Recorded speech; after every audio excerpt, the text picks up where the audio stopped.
life I've barely spoken. Your words have been so broken. I've been under your hypnosis. Why did I sip that potion? I'm so done with holy ghosting. My birth, it is an omen. Lay me down up in the ocean until you see no motion. Right now I can barely focus. I'm showing no emotion. On your knees, show your devotion. My skin is black but golden. I'm not here for bragging, boasting. Ain't lying, I've been chosen. Mind is burning, heart's exploding. This is my magnum opus. Are you with me now? Said, are you with me now? Ain't felt this good in a while. They want us to simmer down. Can you hear me now? Am I going in and out? I stop and just look around to see if you're with me now. Tell me, are you with me now? Ready to put it down. Start at the bottom, already forgot them, but they won't forgive me now. You really ain't ready now. You haters just in the crowd, but still I just look around. Are you with me now? Are you with me? Step in the fire, get ready to take it higher. Real coming out your amplifier. Y'all want every black man to be rich and proud. Why these weapons up and turn into shy, huh? Cell phone became your brother. Internet replaced your mother. You leaving homies on red. It's no wonder all your friends dead. Jealousy was a centerpiece, so my best friends turned to enemies. Sabotage my identity. Why they wanna treat me like a Kennedy? They wanna affect the legacy. Protect the heart, I cut off the extremities. I'll never be another piece in your recipe for social supremacy. Are you with me now?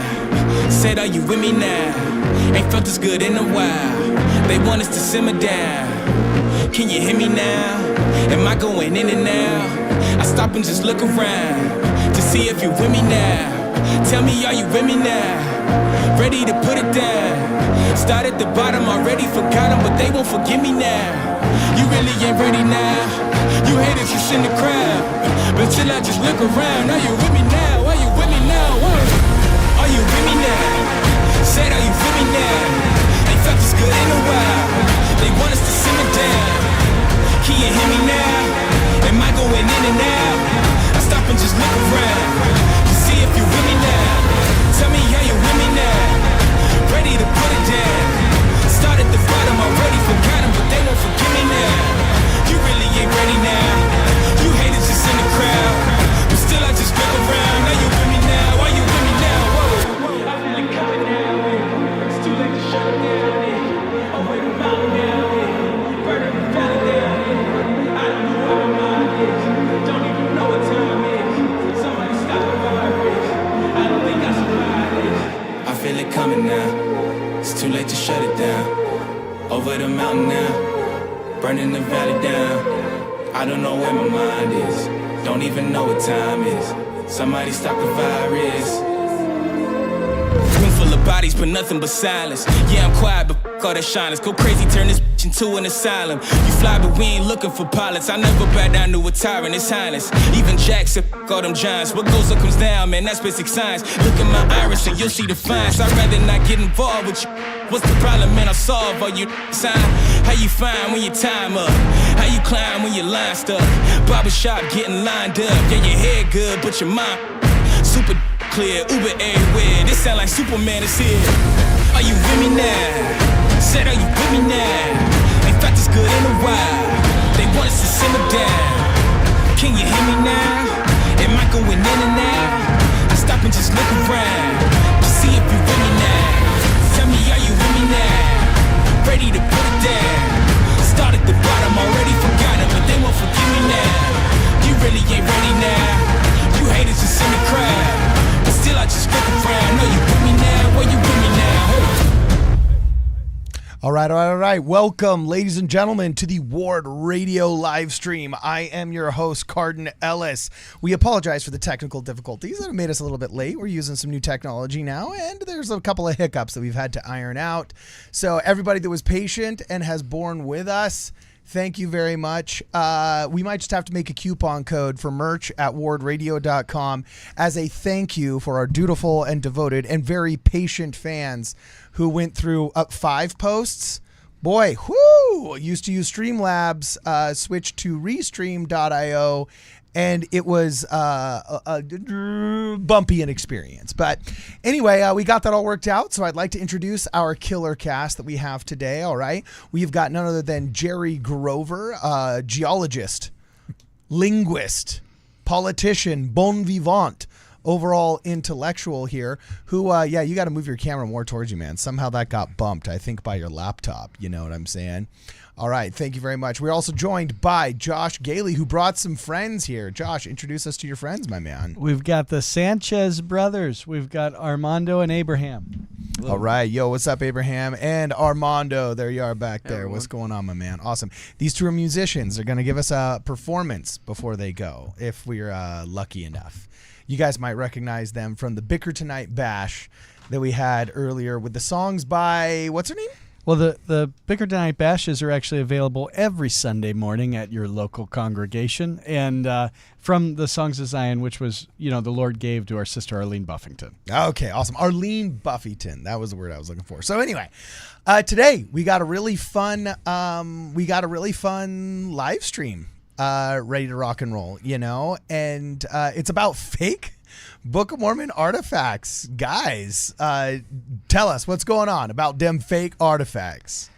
Well, we want to go after the wolves in sheep's clothing, okay? And this happens in every location, in every model, where people are trying to advance things, and there's fakes and phonies all around the world.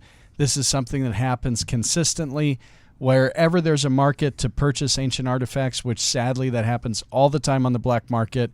Whenever that happens, there's going to be copycats. Whenever there's copycats, there's going to be fakes and forgeries. And sometimes they even target the religious amongst us, and that even happens for Book of Mormon research and Book of Mormon artifacts, both in the Heartland and in Mesoamerica. One time I was knocking on some fake artifacts that were happening that are promoted lively in the Heartland model, and I was saying, well, these are forgeries, and this is why. And the person on the other end of the call said, Josh, you're only saying that because it's not in Mesoamerica. I said, oh, no. Ooh, We've savage. got fakes. We've got fakes everywhere, and wherever there are fakes, we want to. What do you say, Carden? You want to denounce falsehood? That's something like even in your intro. Delight in truth, denounce deception, denounce have fun. deception, and have fun. So we're going to delight in truth tonight. We are going to. This is going to be a podcast of denouncing deception, because there's fake artifacts all over the place, and we're going to jump in and have a good time and have a great discussion. So I know that there have been accused plantings and artifacts from archaeological excavations all around the world. It just constantly happens. So okay. So do we got like a top 10, a best of, the ones that sold for the most, the ones that got the most amount of people in trouble, blown up? Like what's the rubric here that we're dealing with? Well, what I'm targeting tonight is ones that are still used sometimes by people to actively promote archaeology in the Book of Mormon. And I'd like that door to close. Frankly, I'd like the door to close on some of these that are so clearly fake, so clearly just honestly made up and false, and yet it's still being promoted as true in different places. Sometimes I would say out of ignorance, and sometimes I would say maybe out of a willful desire to promote. It's not my place to judge why they're being promoted, but we're going to go after some ones that are still occasionally promoted today as a Book of Mormon related artifact. And we're going to say, no, we want to promote the good, we want to promote the true, but let's eliminate the bad. Okay, awesome. I'm down. I'm totally down. So let's go. Yep. Is this in the Discord? Where is this? I've got a couple that are up on my screen. I'm on the HDMI. Okay, rock on. And so these are a corpus of artifacts called the Michigan Relics. Oh, you're going after the Michigan Relics. Going after the Michigan Relics. Man, but those are so much fun. They are so much fun. Why are they so fun for you, Carden? Honestly, what gives? Actually, to be honest with you, I don't know much about You're fine. all of them. You're fine. Except for one of them got you. made into a drinking fountain. I know one of them is the museum and got true or not true. I did One not of know them that. got made into a drinking fountain. You didn't know that? I am ready to drink from that fountain, though. One of the Michigan Relics literally got made into a drinking fountain, and I am going to put it on your just pours screen. forth. It's a Kool-Aid fountain? Is it Kool-Aid? Oh, They're my making people gosh. drink out of the Kool-Aid? You are brutal, dog. You are brutal. Nobody makes it out of that room. Look, I remember seeing this on Scott Wolter's program, America on Earth. Yeah, the controversy surrounding. Yeah, so it's the drinking. I'm gonna look it up. I'm gonna find it. Keep going, man. You're going to see some patterns that happen here. Sometimes these artifacts are coming from the 1890s or like 1880s.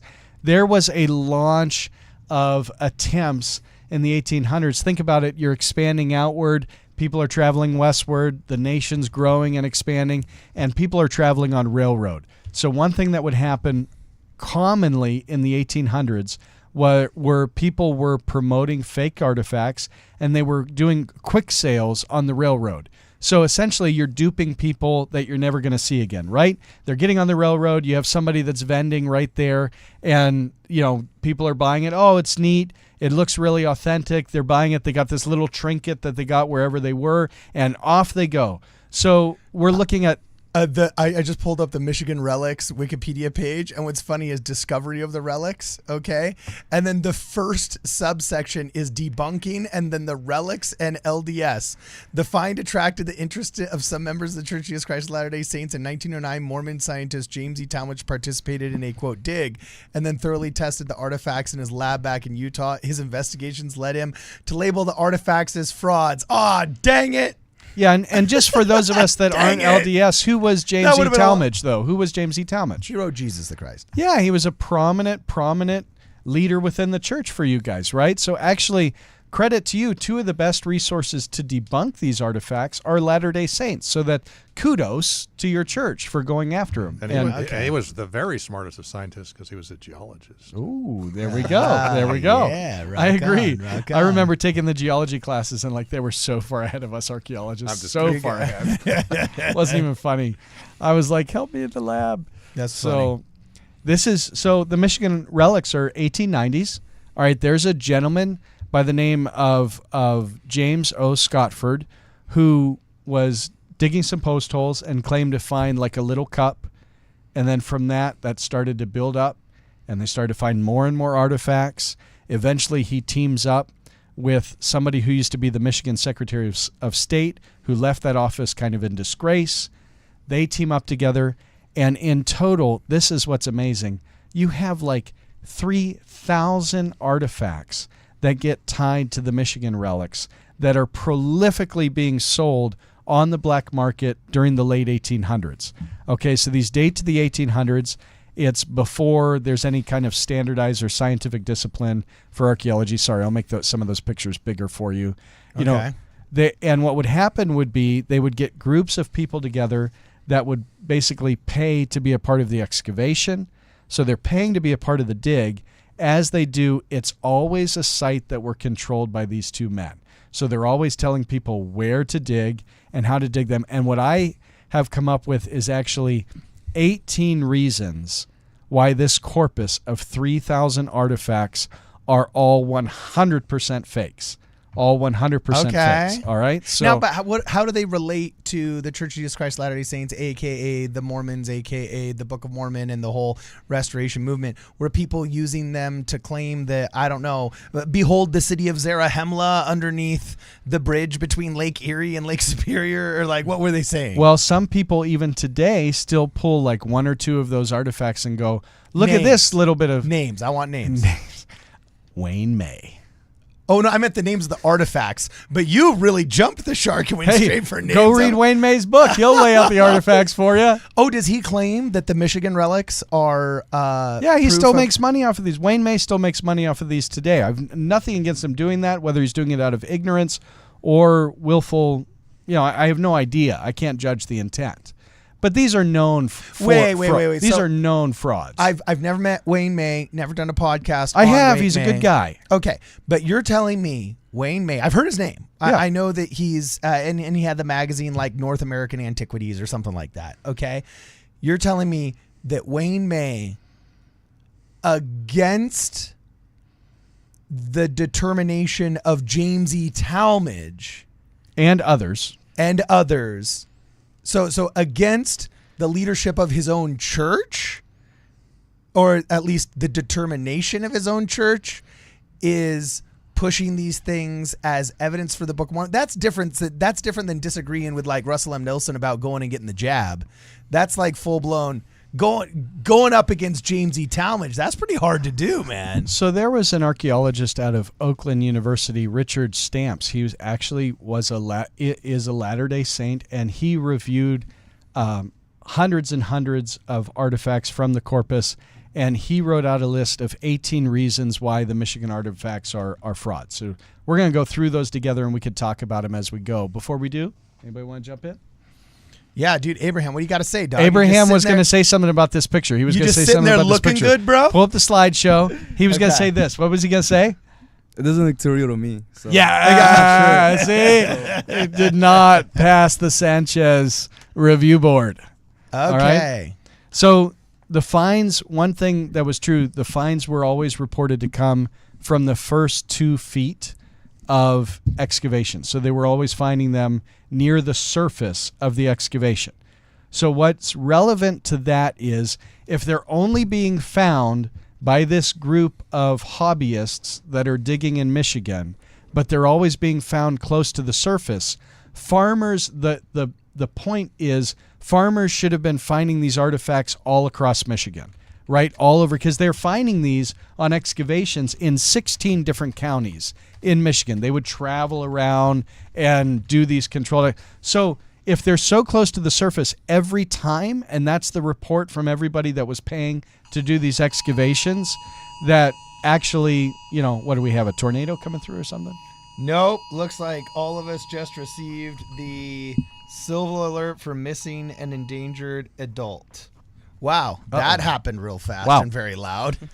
Okay, I guess if World War Z ever really happens, we'll all know. That's never happened to me before. All right, keep going. So in 130 years of excavating in Michigan since these were uncovered, we haven't found one related artifact across the entire state of Michigan that in any way relates to any of these faked artifacts, right? Even though they were found close to the surface. So are you saying that none of them were found by anybody else but these individuals? It's like they're almost all found. Yeah, I don't know of any. Okay. So what was the period of time that these were found in? Like they did it over several years during the late 1800s. Yeah, this was a multi-year endeavor, and but they were quick sailing them. There was a Catholic father that was buying a lot of the artifacts, which is why we have many of them today, and some of them are still scattered across the U.S. because they were selling them on the Michigan Railroad, and off they would go. Wow. So, yeah. How much would they sell them for? I have no idea. I really don't know. It's a good question. But all right. I'm not sure. Okay. Yeah. We'll keep going. I want to see these things. What are like? What? So you keep pulling them up. You can look up Michigan Relics. Keep pulling up pictures. So, they came from burial mounds that they said were always burial mounds, but no bones have ever been discovered within those locations. So how would they know that they were burial mounds? And they also, these included some copper. Some of the artifacts were made out of copper, and so they evaluated the copper. And there was copper working in North America in the northern areas. There was a culture core that was working copper and making, but they weren't smelting anything.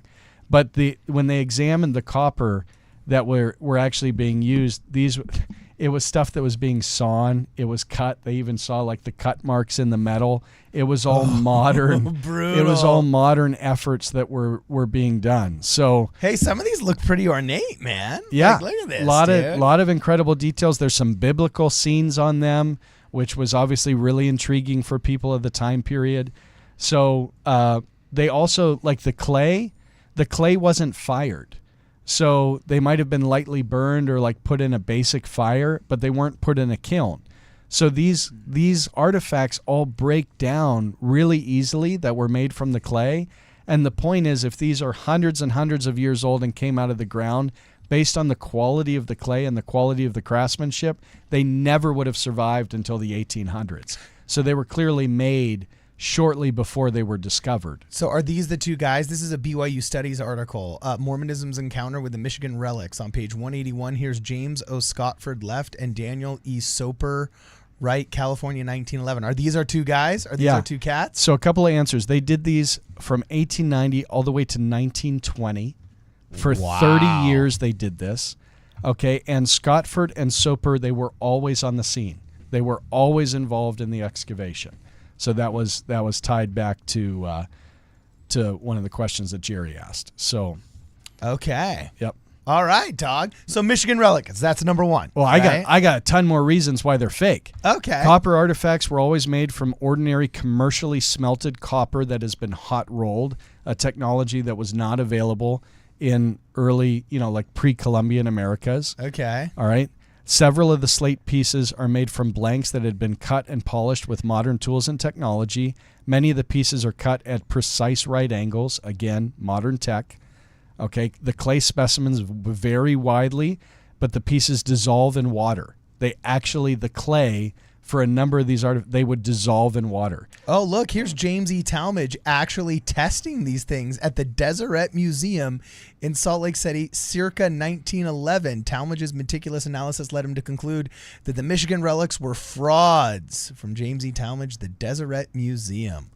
Wow, okay. There were modern tools leave modern marks. There were saw marks on a number of the artifacts. Talmage observed the freshness of the cuts even on some of the slates. And, they were a poor, they were like hammered with modern tools to create a smooth surface.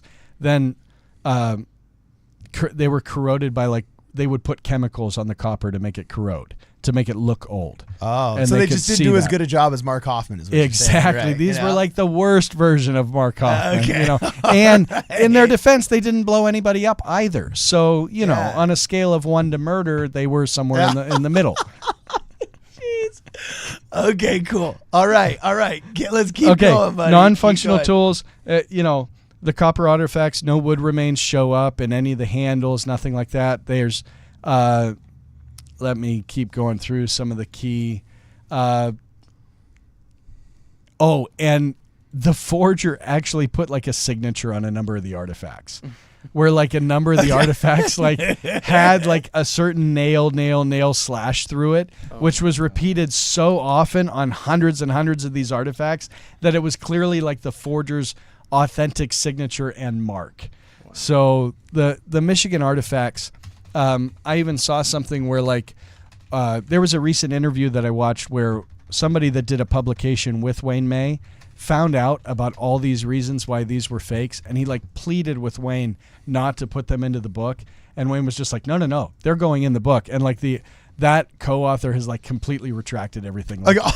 I wish I wasn't involved, and I watched an interview he did in the last couple of months. I wish I had nothing to do with this. These are all clearly forgeries. Oh, no. Yeah. So again, I don't have anything personal against the man, but he's actively promoting and making money off of fakes for those that believe in the Heartland theory. It's just kind of a misleading thing. It looks very misleading. Okay, so got our first super chat. I just enabled super chats.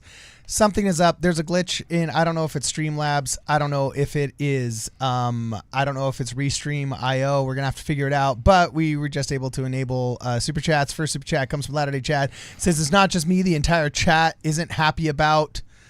Don't know what he was about to say. But yes, there's been some technical difficulties. I have a feeling it has to do with technical difficulties. Sorry, Latter-day Chad.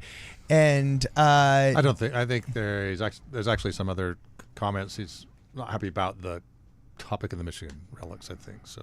Oh, apologies. Oh, okay. Yeah. Well, so are there any? I got a question though before we talk about the other relics that you think might have been fake Book of Mormon artifacts here. Are there anything that are there any artifacts that have been declared fakes where you don't think they are? In this list, probably not. I probably have a number of artifacts that are discussed within archaeological circles that are in the maybe. There's a lot of stuff that comes out of Jerusalem that is in the iffy category where you just don't know, and then you're looking for repetition over time and maybe some better provenance over time. So yeah, that happens all the time in Jerusalem for sure. Okay. Yeah. All right, keep going, my man. Keep going. So again, we're looking at 1800s for some of this stuff. This was a common thing at that time. In 1889, during a Smithsonian-led excavation of Native American sites near Bat Creek, which is going to ring some bells for some people, in Loudoun County in Tennessee, an artifact known today, it's commonly called the Bat Creek Stone, You're going after the Bat Creek Stone? We're going to take a few minutes and give the pros and cons of the Bat Creek Stone tonight and let people actually have make an informed decision. You've actually held the Bat Creek Stone? No, I haven't held it, but I've met somebody. We actually, I think Dave on this podcast said that, hey, the Bat Creek Stone, like he was like, that changed my mind. And it made me think about spirituality a different way, and fine, like whatever makes him more spiritual, whatever. I don't want to put words in his mouth and misrepresent what he said. Okay, but I did say, are there any that you think could be real? Because I know the Michigan Relics, a lot of people have said they were fakes. And he actually said, I think that one could be real. And he finds it odd that they won't allow it to be displayed right side up. Yeah, It's because of only it allowed- being read Hebrew that way, right? So, yeah, they don't want it to show the Hebrew script, so they flip it upside down as it's displayed. It clearly is a Hebrew writing on the artifact, which we'll talk about. So Okay, interesting. Let's keep going. yeah, so this was done. So what we're going to lay out is the pros and cons of this one. This one is definitely intriguing, but I want to give my reasons why this one is definitely fraudulent and a fake, and why we shouldn't be promoting it as a genuine artifact. Okay, so it is, and again, if it is, my overall conclusion with the Bat Creek Stone is going to be this. Even if it was a genuine artifact, it has absolutely nothing to do with the Book of Mormon. So it has no relation, even if that's genuine Hebrew, and it was written at that time period, and the provenance is perfect and everything's just right, it still has nothing to do with the Book of Mormon. It would be an interesting artifact, but doesn't have anything to do with the Book of Mormon. Okay, so we got a couple of super chats here that we got to address. Here. First one, Latter-day Chad says, there were bones. Earliest Michigan's relics was found 1812, and there have been relics found since. The Chad is mad about the dishonesty. I'll gladly come on and debate it. These arguments are dishonest. Ouch. Let's cool your jets, Latter-day Chad. Let's not say it's dishonest. All right. It's fair to say, hey, there's some things that you haven't considered here. I will say this. I think Michigan Relics sometimes is...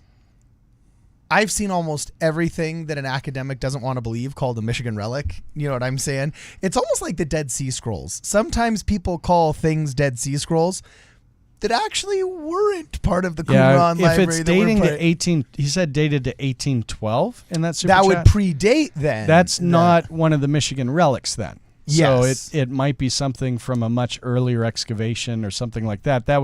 That's just outside of what I'm talking about. Because I have seen the Smithsonian and other academic organizations dismiss some relics that they weren't just pieces of hot rolled copper with saw marks from an 18 millimeter saw blade. Thank you. Getting dug up out of the ground, and they've dismissed them as fakes. And so I think there's a lot of people here that are saying, hey, back off my Michigan relics, because we have to get really specific. As Jordan Peterson says, let's get real specific. So you've put up some examples of the ones you think that are fake, and you're specifically referencing ones that were made out of hot rolled copper that didn't exist until later. Ones tied to these gentlemen's get quick rich fraudulent campaign. Cool. So anyway, Latter-day Chad. By the way, there are real artifacts from Michigan that archaeologists uncover every day. Okay. So, but do you think that they actually get a fair shake? Do you think they get a fair shake, or because we were just talking in an episode that hasn't aired yet? Okay, but we were just talking about how there's these weird kiboshes that academia puts on things. Like, for example, for a long time they said, Egyptian will never be understood. It can't be understood. Enter the Rosetta Stone. All of a sudden it's understood. For a long time people said, no, the sound barrier can never be broken. Man will never be able to do that. Sound barrier, it's impossible, can't be done. The plane would explode. The rivets would pop out the side. It's one of those unconquerable, there he goes, faster than the speed of sound. And same with transoceanic voyages, same with golden plates. For a long time, academics said these Mormons, they're a bunch of crazies with their Michigan Relics golden Bible, and there's no plates. We just dug up some in Bulgaria. The Roman soldiers were taking Epictetus in their breastplates on golden plates. They're showing up in Panama, they're showing up in Romania, they're showing up in the Middle East. Holy smoke. They're so prevalent now, the idea of metal plates containing ancient knowledge, that they're making fake metal plates to sell to evangelical tourists in the Middle East, right? So I kind of feel like I would like to believe that academia, you can actually like test these things, but they've put a kibosh on transoceanic voyages, even though, well, there's evidence that like Leif Erikson's crew made it to Newfoundland. There's evidence that, oh man, Austro-Melanesian Newfoundland DNA is taught in archaeological schools and has been for the Now last it 20, is. for the last 20 years. Like But in books in the 90s when I was in high school, they literally said no. They would pan members of our faith within your lifetime for suggesting that people could cross the ocean. And please judge me from what was taught in every high school across the United States. no, but I'm Thank just you. saying, Yeah. well, what's taught in high school is trickle-down economics of academia. What makes it into high school 100% true. 100% true. You know? Sure. Yeah. So it's like I'm not here to say the scientific method is not, that needs to be addressed, understood, peer review needs to be not worshipped, but like that needs to be held to that high standard. But I can see why guys like Latter-day Chad get a little bit like, you know? So, so I think it's important then to take these on a case-by-case basis, evaluate them based on their merits, let that stand out, look at the pros and cons, and judge accordingly. You know, I think that's fair. Okay, so we got a couple more super chats here. All right. First super chat. Oh my gosh, there's a bunch of them. Jeez, man. Okay, Rock Family says, I am 1/4 of the way through Light and Truth Letter. I have a bone to pick. Hardcover, please. Talk to Paul Brothers. Love Ward Radio. Strengthen my testimony and gave me a real hunger. Keep it up. Great. Thank Beautiful. you very much, Rock Family. Latter-day Chad says, I think there's more evidence that the academic scholars are corrupt and will not accept any artifacts that support the Book of Mormon, and I'm more than willingly to go on and debate that. Okay.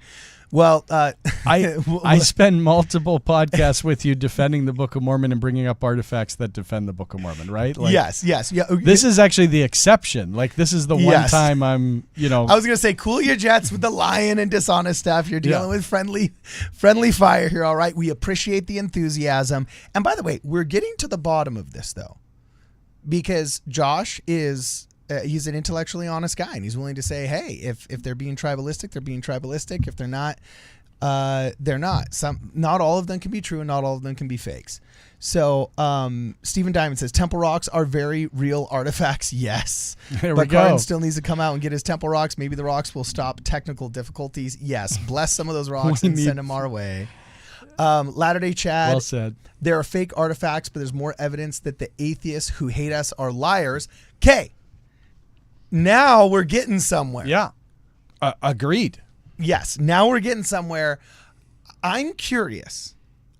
I don't know what metric we would use, a percentage, a batting average, but I feel they're coming out of it. But I feel the mid to early 2000s up to about 2020 culminating in the psychosis of we follow the science.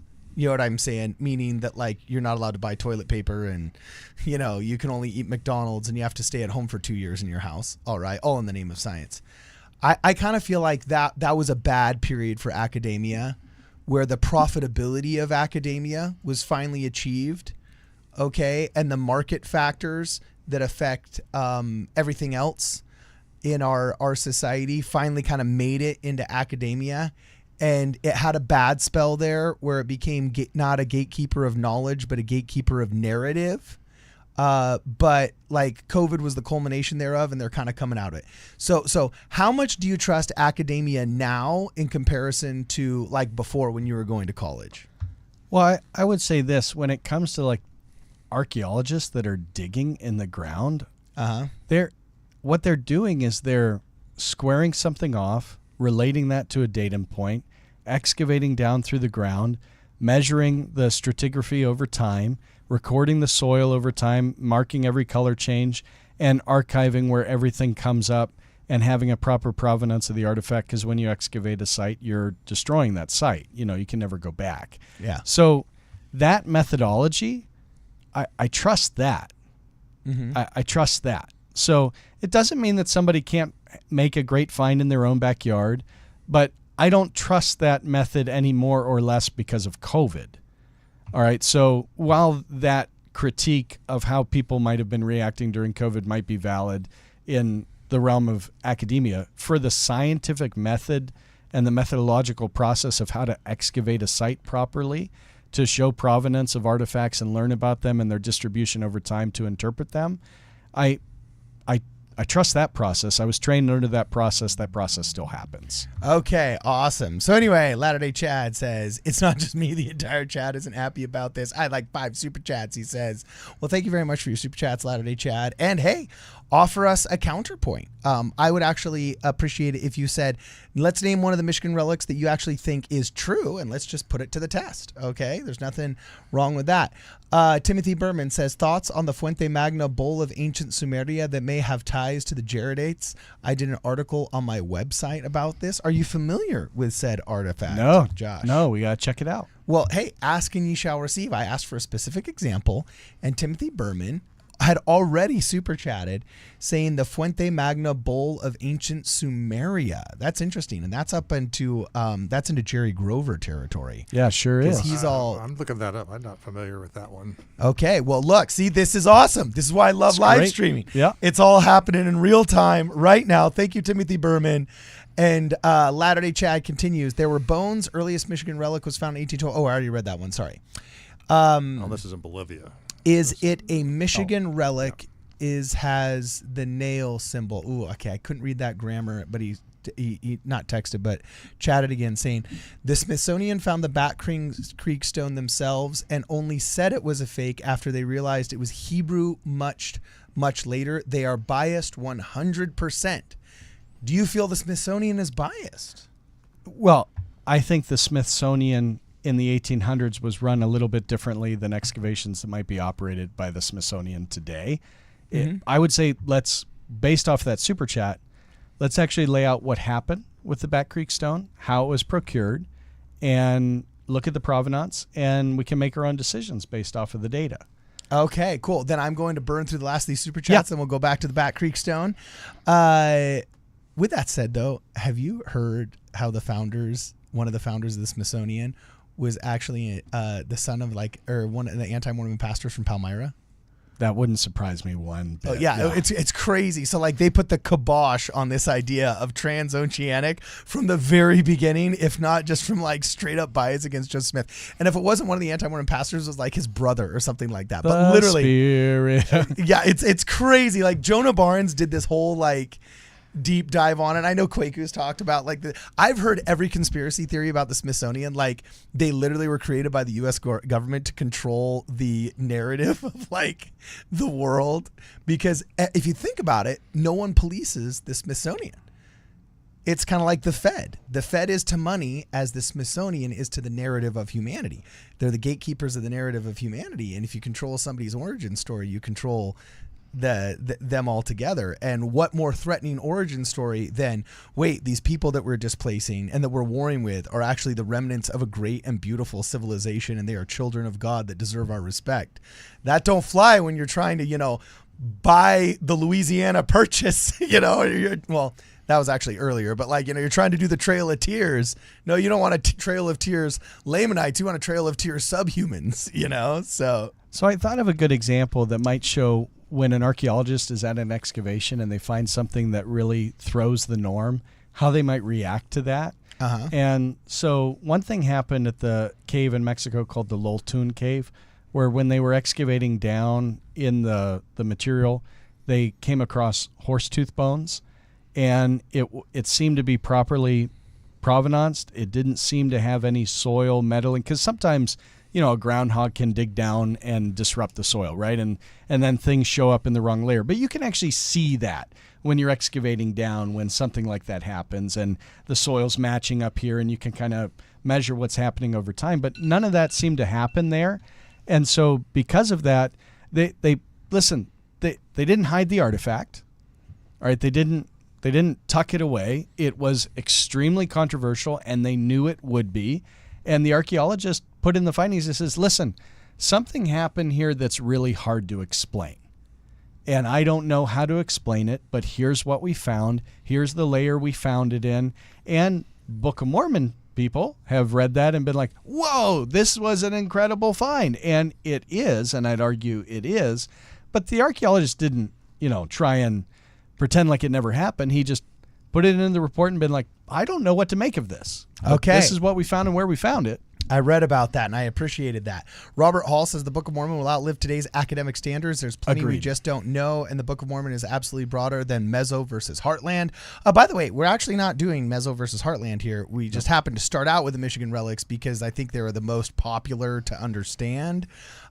There's plenty of great Mesoamerican ones, like the one on the thumbnail that you guys didn't get to see because there kept on being these restream problems. The Padilla plates. We're going to talk about Yeah, Las the Padilla Planchas plates.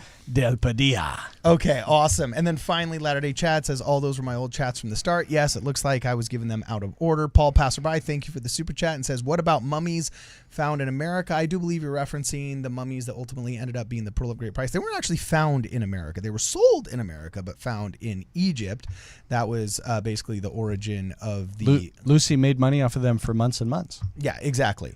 Well, So, it may be referring to like Inca mummies or something. Yeah. In Peru, I don't know, maybe. okay, yeah, sure. Please clarify in another super chat what you were thinking. And also, Robert Hall says archaeologists such as Michael Coe have absolutely been dishonest with prima facie evidences. There are lies/biases in both Meso and Heartland evidences. I don't know who Michael Coe is. Rings a bell. Famous archaeologist out of Yale, one of the most famous Mesoamerican archaeologists.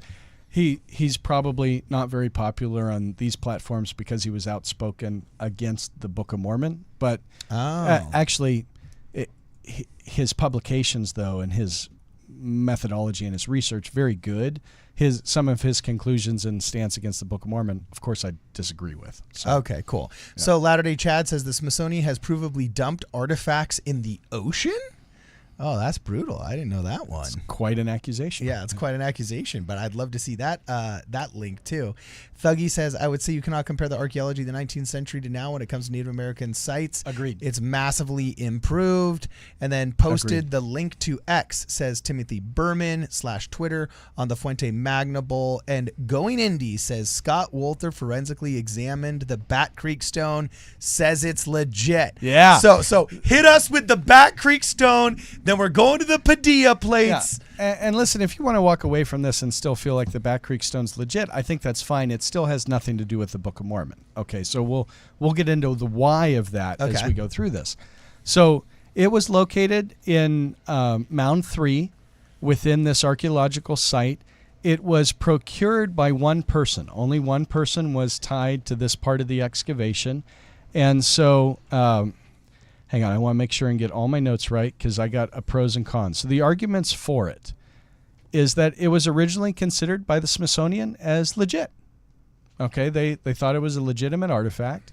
They thought it was showing some type of a Cherokee script.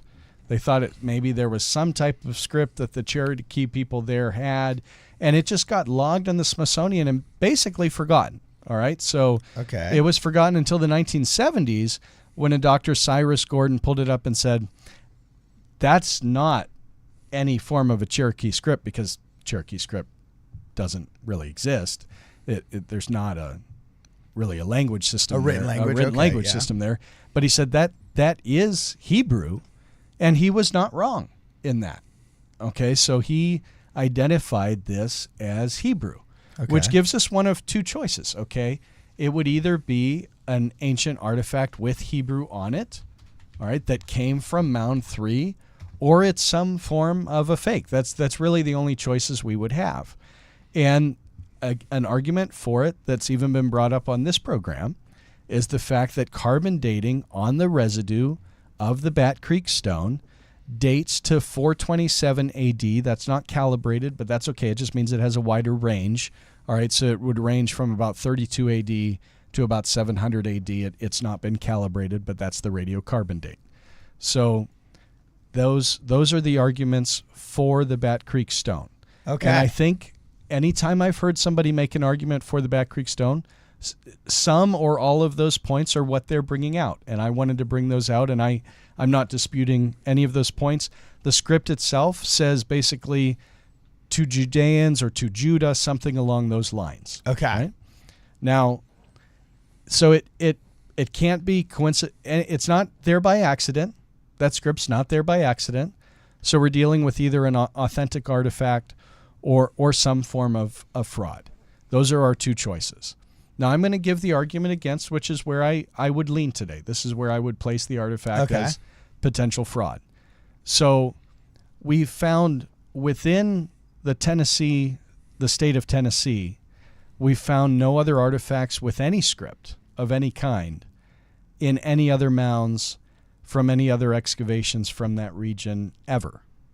So that, number one, should give us pause. It doesn't mean, again, that's just one point. It doesn't mean a priori, okay, then it's a fake. No, it just means this is rare. Written scripts, if they're being written on stone, you would think that with writings on stone, you would find more of them because stone preserves.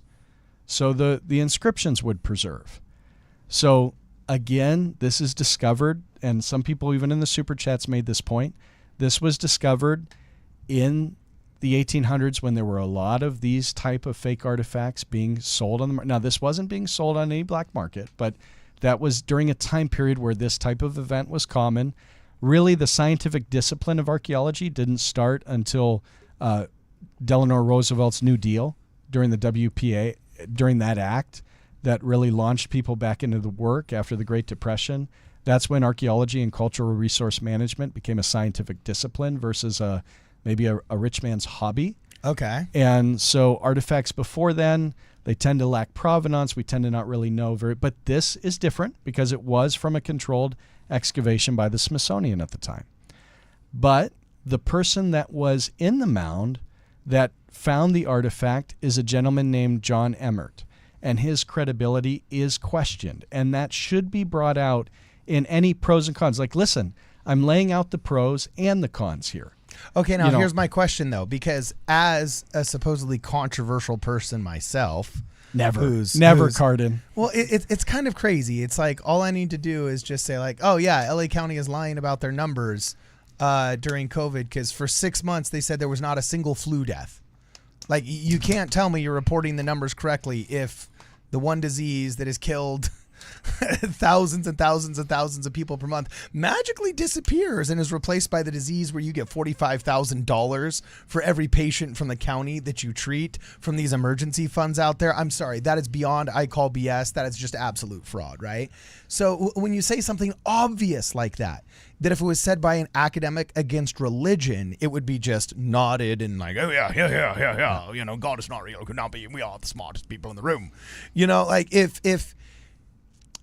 if I get called controversial and I get called, somebody of questionable reputation for literally just saying obvious truths that maybe social norms don't permit in the day, how can we impugn somebody from 200 years ago who may have simply just been violating the social norms of his day? Like, what's the metric of Joseph Smith is called a criminal by the ex-Mormons? Well, and they went through frivolous lawsuit after frivolous lawsuit at the time, right? Exactly. So I think during one 2-month stretch for Oliver Cowdery when he was Justice of the Peace, where there was no justice or peace in Kirtland, he went through over 200 cases in a less than a 90-day period. Are you kidding me? Jeez. So okay. Fair point, Cardin. Fair point. So let's go through the list to see why this John Emmert might be controversial. All right, he was somebody that was trying to rise in the ranks at the Smithsonian. He's the only person on the site. And later on, he was somebody who was charged with forging of characters on stones at other sites. Oh, okay, so that's not discredited. good. So he was guilty of that and was discredited of that. That was after this was already logged and filed away at the Smithsonian. So okay, that's not a good look. Yeah, so not the best look. So you made a valid point, but I'd say he was found basically guilty of doing exactly what. If you're accused of burning the chapel down and you've got 7 cases of chapel burning arson in your background, it's not a stretch. It's more probable. Yeah. Okay, so and then my other point is just a simple response to the carbon dating.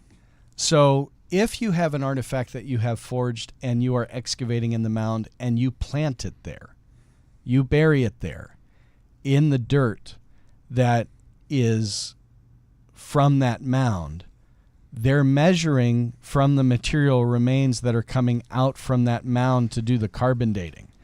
So the carbon date is irrelevant to whether or not this artifact would be true or false. It's just a non-factor, because nobody here is questioning that it came from the hill.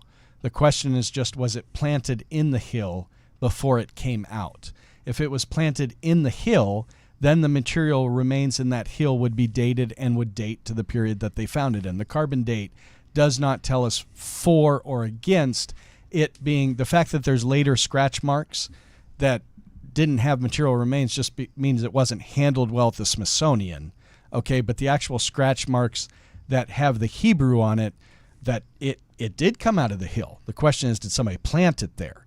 Okay, so the carbon date is not really helpful for us verifying or not verifying the authenticity of the date. Okay, Jerry, you got anything to add before I bust out some super chats really fast? I just kind of, Josh, on the Back Creek Stone, I've watched quite a few. There's been an investigation by Scott Wolter, and looked at it. Of course, he's a geologist, so it's way better than an archaeologist looking at it. Agreed. Agreed. But the issue, I'd never have heard. There was a kind of a look at the individual. Where's the citation or evidence of this post Back Creek Stone, carving into stones on excavations that he did? So I'll pull that up. I have it in my notes here, Yeah, and I'll pull it up, and I'm happy to make it public. Yeah, So, I'm just saying that would be something to be interesting, because I didn't know that ever came up in any of the things I've seen. Yep. Again, I'm not an expert on the Back Creek Stone, but I do find it interesting and have followed videos and things on it. I'll follow up in the chat and put the citation in for everybody. Okay, So, cool. yeah. Also, is there a way, ultimately, there's tons of times, I know that you're a stand for provenance, and so am I. I mean, as a collector of antiquities or of rare books, nothing like Reed Moon, okay? But, as somebody that likes collecting things of that nature, you're always concerned with the provenance. Yeah. Okay. Like there's only 50 of the Zenith Stratosphere 12 tube radio ever made. It's considered the #1 tube radio collectible, and you like knowing the provenance. Okay, did the Waldorf Astoria in New York own it before they gave it to the New York Library, who then gave it to the Met, who then sold it at the auction at Sotheby's? Like, what's the story of this? And provenance is established. It's one of the good things about academic archaeology or about public works archaeology when they're building a freeway or whatever, that provenance and documentation for these artifacts are established and documented and then stored, okay, in a way that it can be researched later in a safe and protected manner. Yeah, that's the advantage. Yeah. However, forensics can override provenance. There's been lots of times where the provenance has been able to be forged faster than the forensics like what can. could have happened here. Yeah. So are there any kind of forensic analyses that can be done in your mind on the Back Creek Stone that could prove its authenticity? Or is that also impossible? No, I think what's interesting is, sure, there's a lot of possibilities, okay? I think one of the best ways to test it would be actually evaluating the script itself, which one of the experts in Paleo-Hebrew, Frank Cross, did, because then this would be something that should be dating to about like in the 100 AD, somewhere in that time period of Paleo-Hebrew, which, by the way, is my point for this not being a Book of Mormon related artifact. Even if genuine, the script post-dates when Lehi and Nephi are coming to the Americas. So the type of Hebrew that's being written here is not necessarily the same script that would have been used. Hebrew evolves over time. The type of writing evolves over time. So, 200 AD Hebrew might not perfectly match what Lehi and Nephi would have been writing 700-800 years previous to this artifact being created. Yeah. And it seems to be from the Hellenistic period of Paleo-Hebrew script. So even if it is an incredible find of Hebrew in the Americas, it actually post-dates Book of Mormon from the type of script being used for it to be relevant as a Book of Mormon related artifact. Okay, cool. Got right. a couple of super chats here. Paul Passerby gives a super chat. Thank you very much. Latter-day Chad, speaking of Paleo-Hebrew, says Chautauqua Wall in Tennessee has Paleo-Hebrew. Are you familiar with the Chautauqua Wall? We'll be talking about a couple things. I didn't bring up that specific example here. I did do I do have the Decalogue stone from Las Lunas as the next one. So Okay. yeah, cool, and then we cool. got to get into Mesoamerica because it we wouldn't gotta be fair if we didn't. So Yes, exactly. So what about the Inca/Native American mummies found in America? yeah, Jerry and I, Jerry those even are- brought this up. Yeah, those are cool. Yeah, they're pretty rad. So I'm not familiar with them, but the little that you did mention previously makes it sound kind of interesting. Latter-day Chad says, so he never said, hey, look, I found this Hebrew. So did the person that discovered it not claim it was Hebrew? He did not claim it was Hebrew. And it seems that when you talk about motive, they were trying to identify this site with the Cherokee of the area. So it seemed like he was passing off this artifact. Even Emmert was passing off the artifact as he was making some type of a Cherokee script because he was trying to impress his boss at the site. That's the claim okay. that's being accused of what's happening here.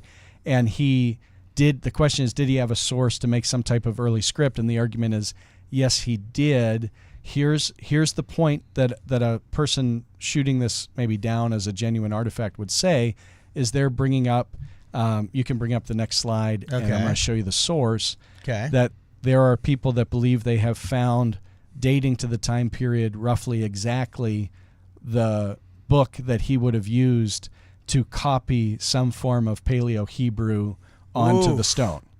All right. So this comes from some research that was done at the time, and I'll the Bat Creek inscription from the General History Cyclopedia and Dictionary of Freemasonry, which was widely distributed and available at the time, had basically the exact phrase and written in basically the same way that he probably scratched into the stone. Oh, so it's like the mint marks on Mark Hoffman's early coins. Is what Yeah, you're it's saying, kind of huh? a tell. Yeah, it's kind of a tell. Ooh, So- okay, okay. Prodigal Son Matt says, hey, Ward Radio, thanks for the reposts on X of some of my recent posts. Love y'all. Hey, Prodigal Son Matt is an amazing individual who he's got the fire in his belly, man. If there's a dude that is shameless about his discipleship to Jesus Christ, it is Prodigal Son Matt. No one will ever, what's that phrase that you hear in church sometimes? It says like, in heaven they'll ask you, have you ever been accused of being a Christian? And you'll hope that there is evidence that you were, or whatever. He passes that litmus test is all I'm saying. All right. So he's pro-son now, not prodigal. So yeah, rock on. Okay, so anyway, we're all caught up on super chats. Get this next one out of the way, and then I want to see some of these Mesoamerican. There we go.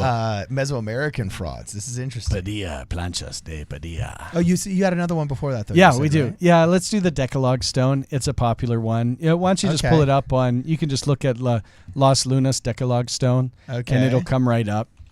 So this actually came from an archaeologist who was led into the wilderness from a local who had said that they had found something, and this is Frank Hibbins, and he claimed to have been led to the site where they had the 10 Commandments etched Wow. This is in the Southwest. in the Southwest. Yeah, this is in I think it's New Mexico, if I remember right. Okay. So geologists have tried to date this using a pretty controversial dating technique, and maybe, Jerry, you could comment on that, but Georgie Morehouse did a test on this with Arrowhead Uranium Company, and he said to confirm that it was like a 2,000-year-old etching, engraving. Yeah, I think they try to, on these when they're like exposed rocks like that you're looking at the desert varnish is what they call it, and trying to date the rind and that kind of thing. So, And it just, with this type of rock, with windblown sand, the technique, people that critique what was done basically say the technique's not very effective with that type of a stone. Okay, and it has a wide range. So the technique that's used by some people to promote this is said to be controversial within this methodology and this application. So by the way, really cool, right? It would be amazing to have the 10 Commandments found on a giant. So I feel like this is a weird position for me because I'm always, used to being on podcasts talking about the Book of Mormon and explaining artifacts and showing the pros, it's kind of weird to be on the other side here tonight and be like, no, I don't think this one's it. But I also I want to promote the good research that's out there, and sometimes eliminating the bad gives you clarity of vision. So, Okay. This one is really attacked from the Paleo-Hebrew side. Okay. People that understand Paleo-Hebrew have really gone after this to say there's no way this has modern marks all over it. For example, it has a period on it. It literally has a dot for a period at the end of one of the sentences. And the Nice. counterpoint to that from every Paleo-Hebrew person would be, well, Hebrew at that time period did not have commas, punctuation marks. It didn't have periods. So Middle English didn't even exist. German barely did, and the standard period that we celebrate here in English-speaking North America wouldn't exist until mid-18th century in the form that it's represented here. I assume is what they're saying. Yeah. right? One thing I can say, the handwriting is supreme. it is beautiful. Yeah. Isn't it beautiful? It's like it's I agree. line to paper. I can't write this good on this paper now in English. So that's I mean, funny. Okay. I can't. Like, you have to have a line. I'd have to have a lined rock to be able to write.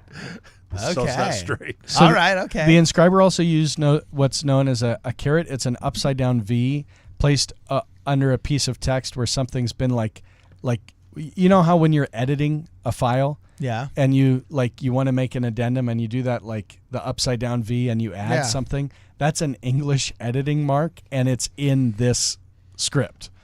Okay, but how do we know that some hiker didn't do that afterwards, or somebody from the Smithsonian who hates Mormons just didn't send their cousin up there to say, hey, put some periods at the end of some words and a couple of edit marks to make this authentic. You got me. I confess, I did it. I'm sorry. That's it. Yeah. Okay, well, come on. Yeah. People want man. to spend their time doing that for sure. Yeah. Okay. So I will defend every one of these things to the Okay, death. please. You know what I'm saying? Please do. I haven't even met the Decalogue Stone yet, and these academics have me so traumatized. How dare you, Josh? How dare you? Have me so traumatized. So what about the fact that well, there's wait. the Greek delta, the Greek zelta, the Greek kappa, and the Greek teo in place of their Hebrew counterparts because they probably didn't understand the Hebrew script well enough when they were writing this out? Look, Reformed Greek. I'm fine with Reformed Egyptian. I'm fine with Reformed Greek. You know what I'm saying? Well, you can see Ma wrote it. She signed it on. That's right. She signed it on the back. On the, So Okay, so these are ones that have been found a little bit closer to home, is what you're saying. yeah, for sure. Okay. This, Okay. just based on the writings on it, there's just too much that just doesn't match.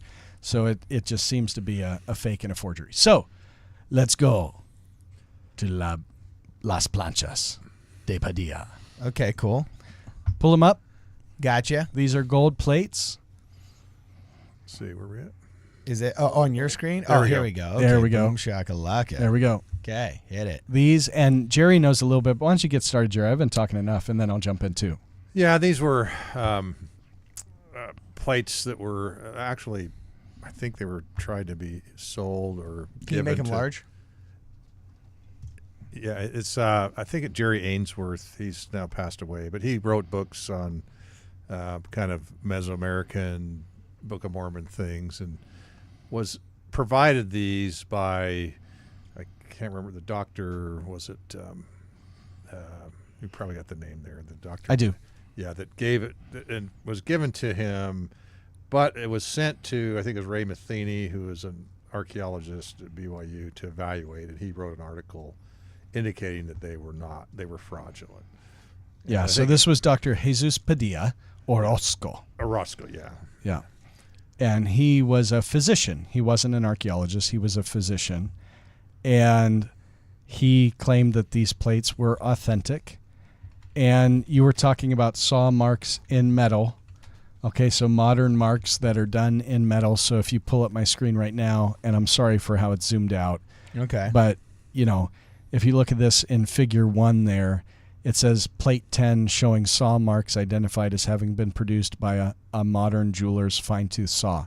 This is an artifact from Mesoamerica specifically targeting Book of Mormon believers. Okay, just to be Wow. clear, this is a plate that's false, that is clearly specifically targeting somebody that believes in metal plates that would be coming from the Meso. It's a very focused, I mean, that's it. And the reason is some of the symbols even tie to the characters document.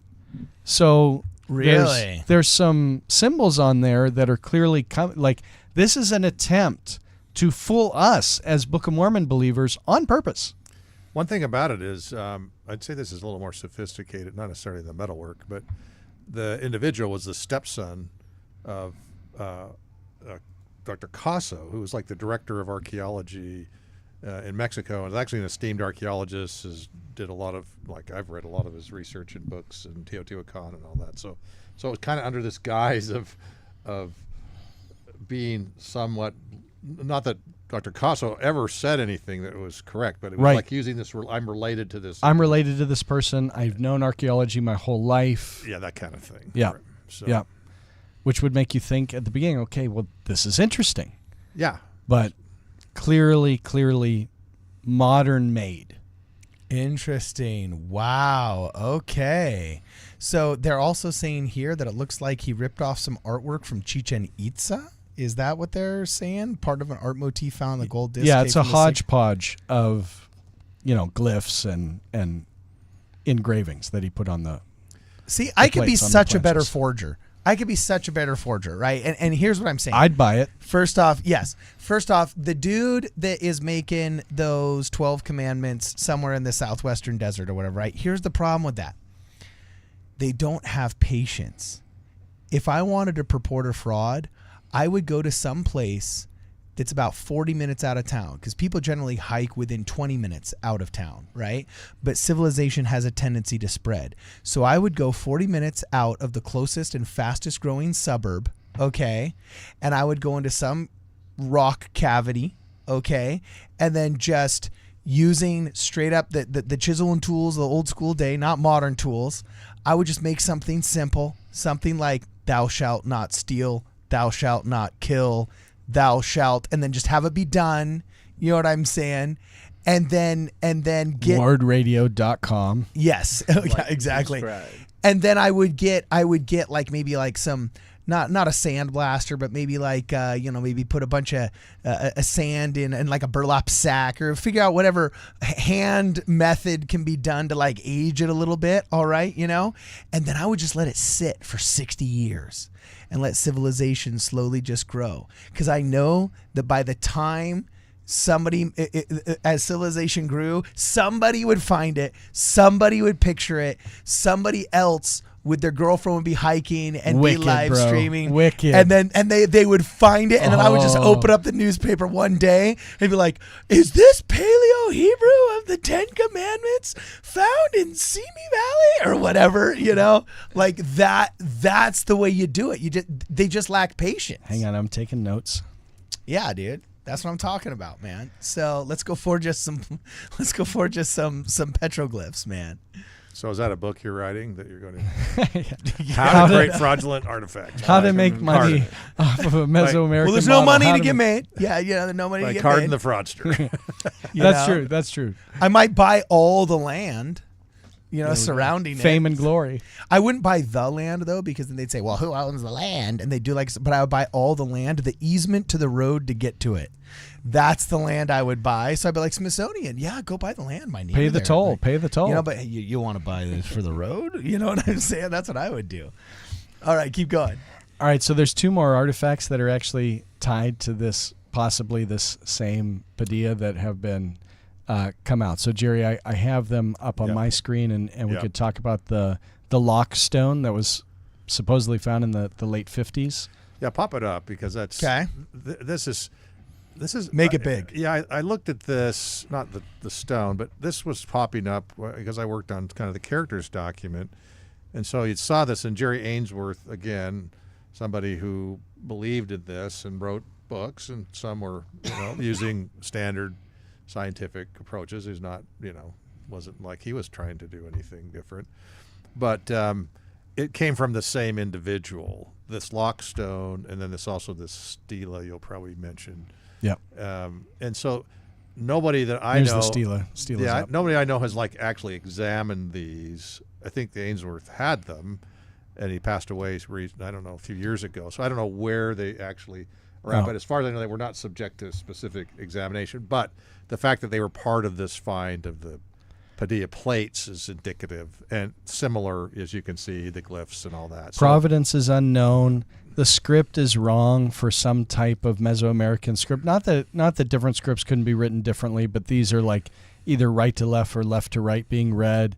Mayan is top to bottom reading, so just that doesn't line up and match. well, what I'm saying is the theory is it's going to be something like Reformed Egyptian, which is right to left. So these are fashioned specifically. To target Yeah, a so- Mesoamerican believer in the model of the Book of Mormon and to target that audience. Right, and so what I'm saying is it does appear, because it's part of this other package that this person had, where the other piece, the plates were shown to be.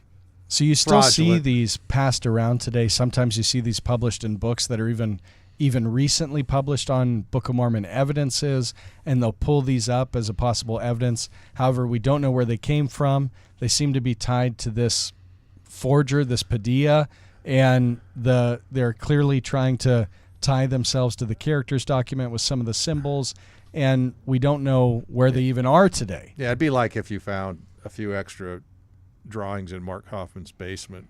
Would they be legit? Maybe, but probably not. So, But one yeah, thing you 'cause don't they- see, and I think this is But relevant. let's give some more tangible. More tangible evidence other than just simple dismissal and comparisons to No, Mark I- Hoffman. I mean, you know? it'd be great. Just no one has them to look Yeah, at. it's, I we would don't not know where accept they it. came from. We don't know where they are. They're tied to somebody who's a known forger in Provenance. So it's like, And has the same form in terms of its lettering. and yeah, stuff. it's matching some of the symbols that were on the Padilla plates. So it just seems to be coming from the same. So you know, you're saying same we can't creator. prove that it's a fake, but you're saying it's extremely Oh, dubious. Everything about this screams fake. Well, we might be able to prove. We just no one's examined them Yeah. as far as I know. Let us have Okay. them. Let us have Adam. You know, and But we'll- nobody's no, like, no. But hold on though, and this is where it gets really interesting as believers of the Book of Mormon. You say, let us have Adam, and let's look at him from kind of a spiritual perspective. I say, you know, Jesus Christ, like all the time people say, oh, show me a sign, show me a sign. And it's like, even if I showed you a sign, you would not believe, right? If only there was a book that talks about all those types of evidences regarding a genuine artifact like the golden plates. If only that type of book existed for people to read. If only. Who You know, wrote that book, dog? I don't know, but he's handsome.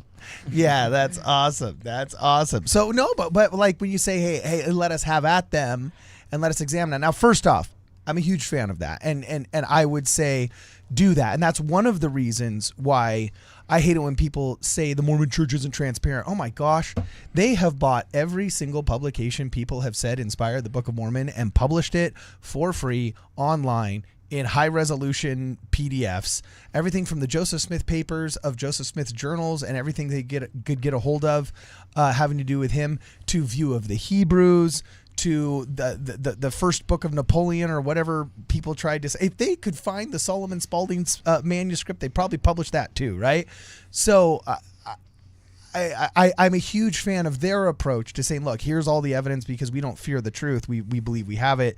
So you guys can look at the evidence and draw whatever conclusions you want. I am dubious of somebody that wouldn't let their artifacts be put up to scrutiny, assuming that, like, you know, the scrutiny wouldn't damage them or something along those lines. Yeah. So, but we can't find them now. Can we not find them because the dude who has committed a forgery is refusing to let people see them, or did they just magically disappear? Were they purchased? What? Well, as far as I know, Jerry Ainsworth had them. That was in his home. Yeah, That's my in understanding. Mexico. Yeah, and so He's passed away so I since. don't really know what's happened to them. It's not, nobody's out there like pushing them as part of like, but there is something on the internet, as you brought up, and so people are like looking and find this. It's not like no one's pushing it, saying yes, this is evidence, and doing presentations and conferences around it or anything like that. It just happens to be floating out there, And so people pick Every it up. once in a while, somebody trips over and Yeah, says, they maybe put- this is an And evidence. they put it in their book, and say, Right. oh, this looks like evidence. And I'm saying, So no, it seems like this is not. actually a little bit more uniquely pernicious towards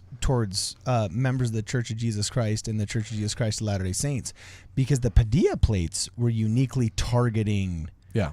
members of the church. They weren't just kind of And taking these stones have some of the same symbols, not just from the characters document, but even from the plates. Well, Yeah. these So aren't it's the just- only fake golden plates. There was the fake golden plates from Brazil. Brazil. Yeah, that's right. Yeah, and Don Bradley did a whole thing on that. And one of the disproven symbols on Mark Hoffman's forgeries were found on those On plates. those plates. Which he knew came out of the 70s, and these ones came out of the 90s. See, they called me, actually, those people down there. It's just- From Brazil. yeah, I'm not saying they wanted me to be an apostle or something like happened to Pratt. and be Yeah.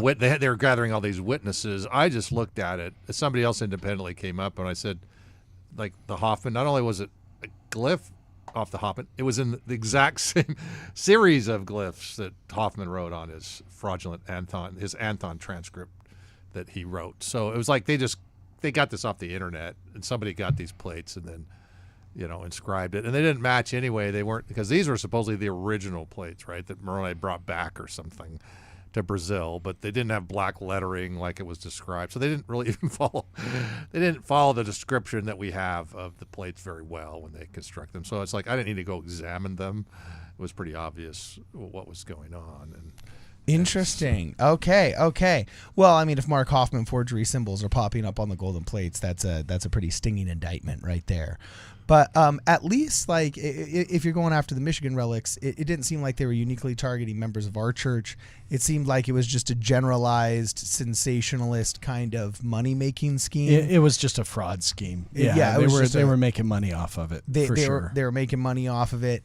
And again, we're careful with the terminology Michigan relics, because oftentimes I think things that weren't part of their money-making scheme are simply just swept underneath that rug. Yeah, when by- I say that, that's bracketed to those that were produced based off of the scheme that we were talking about, for sure. Okay, awesome. Then let me catch up on some super chats right here. Thuggy says the backring stone say rect lehud on it. English only for Jews. Took me a while to figure out translation into modern Hebrew script. I don't know what he was trying to say there. Did you guys understand that? We'll move on. I think that sounds like Yehud sounds like for Judah, or like which sounds like. I see. Yeah. Okay. Yeah, which was what we put on the screen there. Robert Hall quotes, "Archaeology is a soft science," according to David Berlinski. You ever heard that quote before? Yeah, it is. Okay, rough, savage. You know, that's brutal. so geology is a rock hard science. Yeah, rock on. I feel Ultimately, you, man. archaeology always needs interpreted, right? So you have the scientific method of excavating. That's a pretty hard science when done correctly.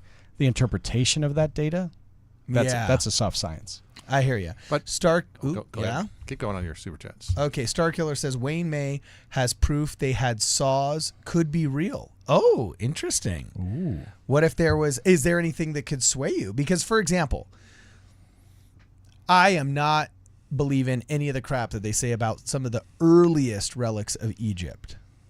Because the older the relic in Egypt, the cooler and less describable it is. Like, I mean, you know what I'm talking about? Like the vases that are perfectly symmetrical, that are 3,000 years older. People are amazing. Then, Across yeah. time, people are amazing. And they're trying to say, oh, that obelisk that weighed 50 million tons was erected and cut with laser-like precision. Oh, by copper tools in the Bronze Age. Like, no, I'm sorry. That probably. That does not. That's an impossibility. You are more foolish for believing that pile of garbage than the people that believe the Bat Creek stone was like, I don't know, the Mulekites or something. So Give me 10,000 slaves, I will build you something incredible, Carden, for your funeral. I don't think 10,000 slaves with chisels could. How would you make a perfect obelisk out of just straight up copper hand tools that aren't even sharp enough to cut some of the granite these things are made out of. I'm amazed by people of the past. Just amazed. Okay, awesome. So anyway, wow, dude, man, this is a passionate subject. I thought we were going to have a fun little top 10 or 11 and just burn through these things. And man, we were stepping on some toes here, bro. Didn't mean to. You know what I'm saying? Rough. So, okay, we'll entertain the explanation that they had saws. We invite anybody that has a defense. What's the argument? That somehow... They anciently had saws, so if you saw saw marks, maybe they're ancient saw marks. I think that's what they're But saying. how would that justify the fact that the metal was modern copper? Well, that's a different. Well, that's a counter argument to their. So you Okay, first. so they're saying that they had saws, but there's your no... first argument was teeth marks, and they said, well, teeth marks, and they didn't have saws that could do that. And they said, well, actually, they did have saws, so that nullifies teeth marks. But now you're saying, okay, well, then explain the out of time and place hot rolled copper. Yeah. So now it's up to them to come up. counter with that. And Yeah, as to long as counter they're that. sending you money in a super chat, we can keep the discussion going, right? So. Jeez, brutal. Brutal. You know what? A cynical person would say yes. So yeah, where's your answer? Where's your answer? Right? So, okay. Timothy Berman says, so I have the DVD Finding Moroni, a film by Dane Hurt with Jerry Ainsworth that talk about the golden plates in Mexico. Those are fake? Question mark. Yeah, Yes, that's them. that's I think. them. Right. They're fake. Oh, geez. And these were the ones that have Las magically... planchas de Padilla. Las planchas de Padilla. Okay, wow. Did they try and start their own religion like the guy in Brazil did? No, unfortunately, no. What they wanted to do, though, is they wanted the stele anyway, not the lockstone or the plates. They were trying to convince the church to put that in the Mexico City temple. Oh, wow. So I don't know why that would be something you would want to do, but meaning I know exactly why. That's a flex. That just dude, that's just so cool. I don't know about you guys, but I've always been intrigued by art forgery movies. Like art heist movies and art forgery movies, they've just always intrigued me. And we know, for example, that one like Rembrandt supposedly wrote in his journal before he died that he'd made like 12 paintings of a certain type or whatever. And we have 13 of them now. After all of the buying and the selling of all the Rembrandts and the masters have been completed, we've come across we've come across the harsh reality that the experts, okay, the art experts that Sotheby's and all of these auction houses hire, have authenticated 13 Rembrandts when Rembrandt said I only painted 12. So one of the Rembrandts that's getting sold for $10 million, $20 million, $30 million every time it passes hands from one museum to another or one rich person to another is probably a 17th or 18th century forgery. Okay? So it's kind of interesting that someone was able to pull that off. Like if you're the artist that forged that, like seeing that sale done that's the ultimate flex, right? So that's why they would want to get into the temple. That's why the Padilla plates, at least from my perspective, would be passing ownership and going from hand to hand as they are. So Timothy Berman says, David King says, the only artifact I trust unmolested by academia is the Book of Mormon, and it tells Amen. you, what'd you say? Amen. Yes. Amen. Yeah, beautiful. And it tells you the characteristics of the promised land. Read the book, you heathens. That's funny. Now, though, you say amen very quickly to the Book of Mormon, but don't have the plates to be reviewed for research. And you depend upon the epistemological verification of their provenance instead of the physical verification of their existence. So is that not a little bit hypocritical of you? No, I outline that in chapter 2 of my book. Really? Yeah. Okay. Yeah. I'm trying my best. Yeah. I'm trying my best, Josh.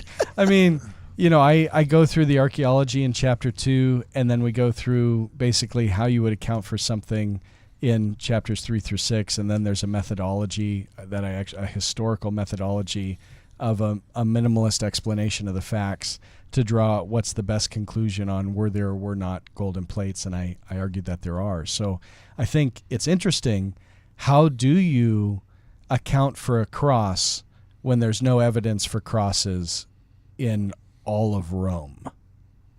Okay, so how do you account for the cross of Christ? How do you account for crosses in general when there's no wooden structures from a cross found ever in all of Roman archaeology, which is one of the most excavated areas of the world?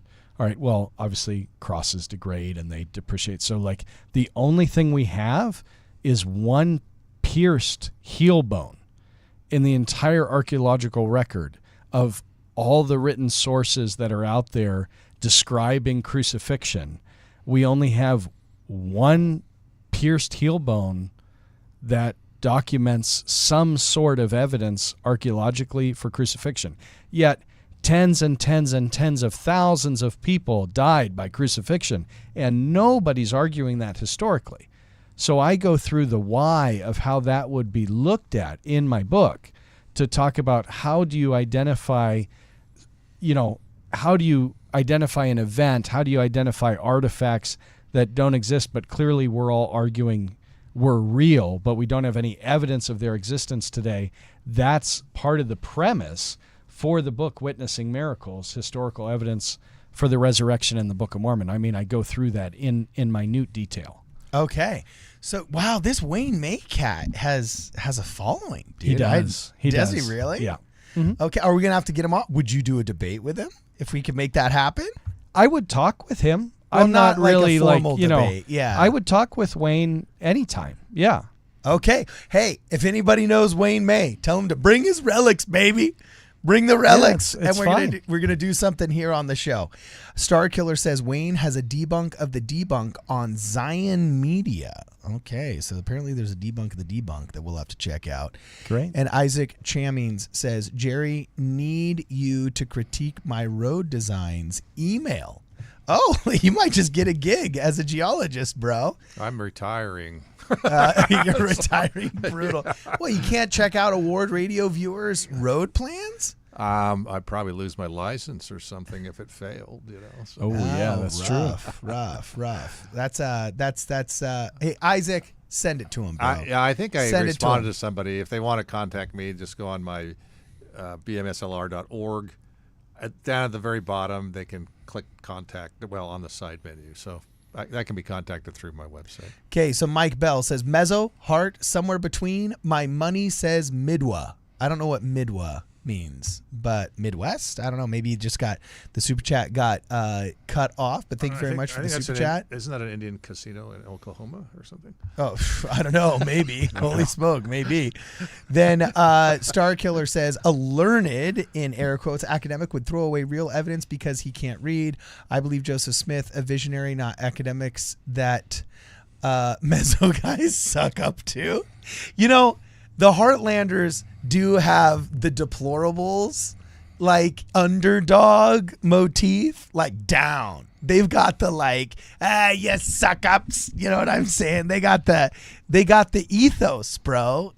Which I like it. It's rebellious. It's like finger in the eye, stick it to the man. It's like in Newsies when like the Brooklyn Boys are here. I love it. It's awesome. So good on you, Star Killer. Hiram Taylor. Jerry, thank you for the hat. Very generous of you. Oh, we remember that Very nice. guy. Very nice. Yes, by the way, that just got signed by Jerry Grover. We just put those in the post office earlier today. Brittany the Shadow dropped them off, and both I and Jerry signed all of those hats. So thank you very much. Very generous, Jerry Grover. Yeah, unfortunately, that probably devalued them in half with my signature on it. But Okay, brutal, man. So Mike Bell says, ain't it grand that we have such fertile ground for frauds? Some of it's even reasonable.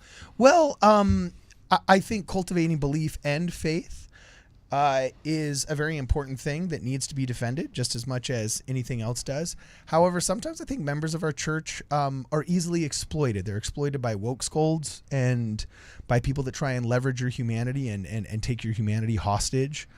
If you don't, vote a certain way or else engage in an initiative or a behavior that they want you to engage in. And I think that's manipulative and cruel. And then there's also people that will say, in order to make money, get gain, take advantage of people, will try and pass frauds and forgeries as the real deal and leverage your belief against you as well. And in order to defend belief, as Josh here said, you really need to rule out the fakes so you can, with clarity, analyze the true artifacts. And that epistemology of allowing the believing heart to be checked by the evidence and then reassessing the belief in conjunction with the evidence. And then sometimes saying like, oh, well, my belief challenges the existing evidence, but I'll continue to believe, waiting for future evidence. That's almost always rewarded by God in those situations where it happens.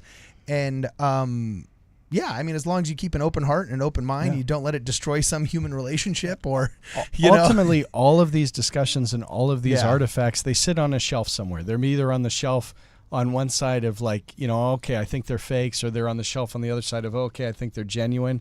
And there's opportunity for research and evidence to come out to shift from one side to the other. This isn't like, again, this is a soft science. And I would just say, if I've challenged anybody's beliefs here tonight or made you feel uncomfortable about an artifact maybe you've been passionate about for years, and I'm pushing the paradigm saying, well, maybe it's not authentic, I would just say I come in this spirit. So this is my approach. I'm trying to come from the spirit of 2 Nephi 33:6. I glory in plainness.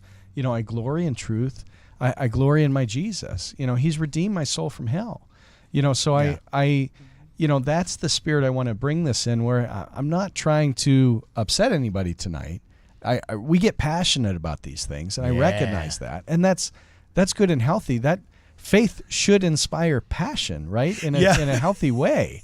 Poor Josh. He's I think a lot of people have trauma dumped on Josh. Come hear me preach. You know what I'm saying? They've trauma dumped on Josh. Like, this dishonest academic. You know what I'm saying? Yeah. Rough stuff. I love, we do a game at like our youth camps where it's like, where we say, I love all my brothers, sisters, and friends, and then you pick out a characteristic and you're racing in the circle. Like, there's a game that we did. It's like, I love everybody on this podcast. Like, if one of the arguments I made tonight pushes the paradigm, well, let's look at that together. That's okay. Yeah, dude, that's awesome. So I did want to make one comment. It's like, it's not like even in the academic world, this is also well defined in the sense that there are some things that people think are fraudulent that end up not later come out, like the Grolier Codex, Mesoamerica, right? So there's a good example. Yeah. So that came out of a private collection. Carden was asking for a good example earlier. That's a really good example. So, tell us, what's that example? Yeah, it was a codex, which is a book. Mesoamerica. What's it called? It's the Grolier Codex, Grolier. You can look it up, and again a Maya Codex. And so, like, Michael Coe said, "Oh, I think this is legit." But there was a long debate. A lot of people argued against it. Yeah, but then they had to they had to actually go through a process because the provenance was poor. It's poor. I mean, it's a private collection, so who knows where it came from. And ultimately, now it is accepted as a valid codex. And again, these are very rare because most were destroyed. So it's again another situation where you're looking at a one. Where, hey, if you did find one of these, it would be worth a lot of money. So you could say, hey, this would there might be incentive to fake something, right? So, and they go through that process. So it's not, like me in my research, I just don't use it if it has some dispute as potential to be fraudulent or not. I just don't use it. I'm not saying, people can figure that out later. I just try to keep my research really scientific and academically, I don't want to say provable, but at least follow all the academic guidelines. And that's just my rule of thumb when I do my research and put my books out. So I don't, when I see something, it's like, well, I don't use it if I can't really verify it is actually a legitimate artifact. Is intriguing. Look, I just actually looked up the Grolier Codex, which is now called the Maya Codex of Mexico.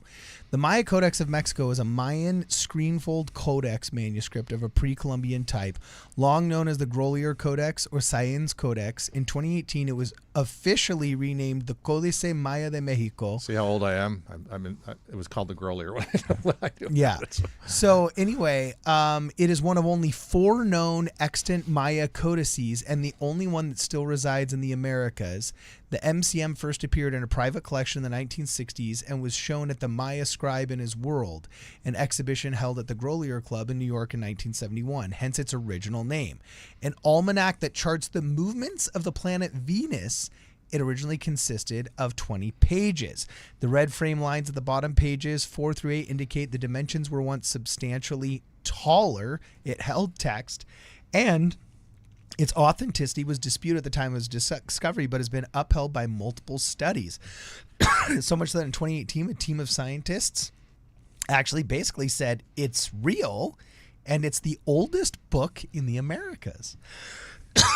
Oh, excuse me, man. I should have had my cough drop there, so I shut off my my microphone. So, okay, so here, again, the forensics actually outdid the supposedly dubious provenance. Same thing happened with the Testament of Nephthali. Well, it wasn't a dubious provenance. It had none, right? There was no provenance. There was nothing to go off of. So the forensics was a great asset then. Well, so here it says, Modern History and Authenticity, that the first Mexican owner, Josue Sáenz, claimed that the manuscript had been recovered from a cave in the Mexican state of Chiapas in the 1960s. There we go. Along with a mosaic mask, a wooden box, a knife handle, and a child's sandal and a piece of rope. Along with some blank pages of amate, Sáenz lent the manuscript to the Grolier Club and later presented the book to the Mexican nation. Wow, dude, what if that were your cave and you just found one of only 4 known Mayan codices in your backyard? But the provenance was just an individual saying this. Something. Like it wasn't like it's not documented. It wasn't like multiple people at the find or photographed at the find. That's the problem. And so...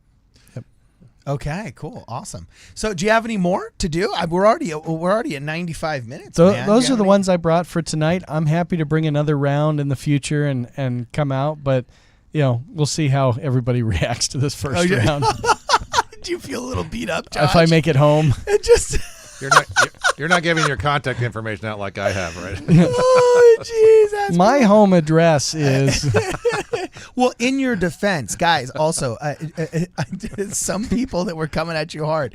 Guys, Josh believes the Book of Mormon. It's passionately yes, believes in the Book of Mormon. That was kind of funny, man. That was kind of funny. See, I feel both sides of this, though. I feel both sides as a member. I am not a fan of academia's behavior the past 20 years. You know what I'm saying? At the same time, we need it. We need it, or else how do you? It's kind of like the police force.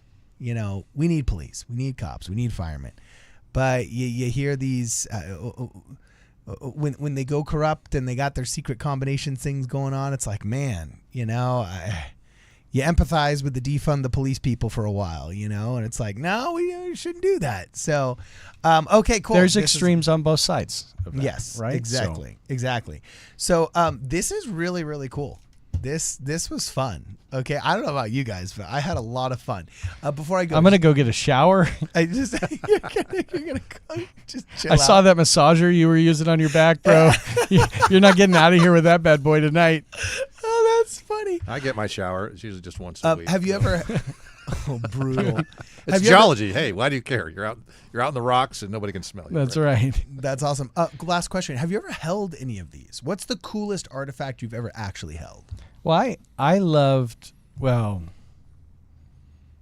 I would say that when I was in Greece, it was cool. I hopped a fence where they were doing an archaeological excavation when I was in my 20s and totally gave myself a self-tour of the site. I didn't pick anything up, but that was probably one of my most rebellious things. I was like, well, I know not to touch anything, so I'm going to hop the fence and it'll be okay. And it was. So sorry to the entire island of Ia in Greece, but that was probably one of the cool archaeological things that I was tied to. I have a cool one. But okay, hit it. What's yours? I actually purchased legally. It actually is a little figure of a warrior from Veracruz. Right time frame for Book of Mormon, the end. It looks just like the description given by Alma of the wrapping around the loins. Oh, wow. Yeah. So anyway. Wow. Okay. And you brought it today? I didn't bring it.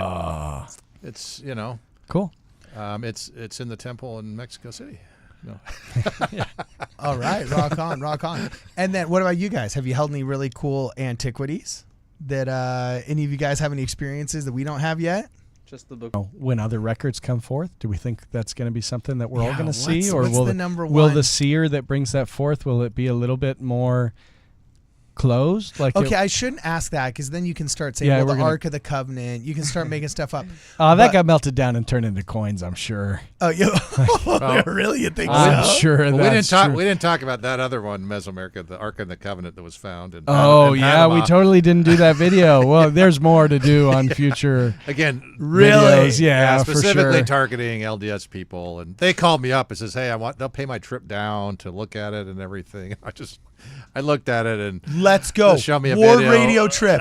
Ward radio trip. I think they've shut down now because they. Okay, you know one I look forward to? Sure. Like, actually, no. Let's just keep it within the realm of the Book of Mormon. Well, so the Urim and Thummim, was it given back to Moroni? The angel, yeah. Yeah, it was given back to the angel. We know the golden plates were given back to the angel. And if I remember correctly, the sword of Laban was. Yeah, all as those well. artifacts that came out of the stone. Okay, cool. So, but the stone box itself was in the side of the hill still until they tried to, Chapter 6. they Yeah, like dug for it sure. up and destroyed it, right? Yeah, dug it up, and it was exposed for decades. There's multiple independent reports from even non-believers about the stone Okay, so box and it being a real artifact. And then they plowed and plowed over the hill. I'm sure that eventually, the stone box would be in the way of a plow. I'm sure they broke don't it give up Cardin and- any ideas. He's going to go out there and plant a stone down Yeah, there. for real. Well, before we go, what's this? Okay, so we know that Joseph Smith translated the Book of Abraham from the papyri and so on and so forth. You guys don't have the Pearl of Great Price like the Church of Jesus Christ of Latter-day Saints does. We don't. You Yeah. stop at the Book of Mormon. But there's other sects of the Restoration branch that have the RLDS Church has their own version of the Doctrine and Covenants, for example. We have Doctrine and Covenants, all that other cool stuff. But the Book of Ephraim, wasn't it translated by Joseph Smith but never published? So there's a manuscript of that somewhere, and some people say it might be in the church's vault. Have you heard that one? Jerry, you know what I'm talking about? No comment. No. Okay, fine. I give up on you guys. I give up. I think that would be cool. I'd want to know about that one. That would be totally awesome. I think, to answer your I only say question, that because I've been there. full unimpeded access to the vault would be very helpful academically. Like the William Clayton journals and some of those things. It would be nice to have public access to those. Why would the William Clayton journals be interesting? Also, the church is Well, there's a lot of super interesting Well, things. I've heard they've been working on that, getting it. Yeah, and maybe they are. I'm not accusing anything of, but it would be nice to have all that in like the Joseph Smith Papers project, which was incredible. We know that the Church of Jesus Christ of Latter-day Saints has more, and it would be nice for that to be publicly available. interesting. Okay, Yeah. cool. Rock on. And that's not, lots of big churches have things that, it's not an the uncommon coolest thing. church artifact I've ever held. It's the coffin canes with Joseph Smith's hair embedded in the head of it, with a piece of the window pane from the first coffin that he had given to. There's one given to That's cool. Brigham Young. There's one given to Dimmock Huntington. There was, I think, 20 of them made. Right? Do you know what I'm referring to? No. Oh, coffin canes. Oh, this is incredible. Joseph Smith's martyred, and I think John Taylor was the only one that survived, right? No, who crawled under the bed? Come on, who was the one that crawled under the bed? No, there were two that survived. John Taylor survived, and was it who else was there? Was it William Richards? William Richards? Yeah, okay. So one of them actually had to run back to go get help. If I remember the story correctly, this is obviously the historians are going to scream at their cell phones and their laptops right now as I butcher this story.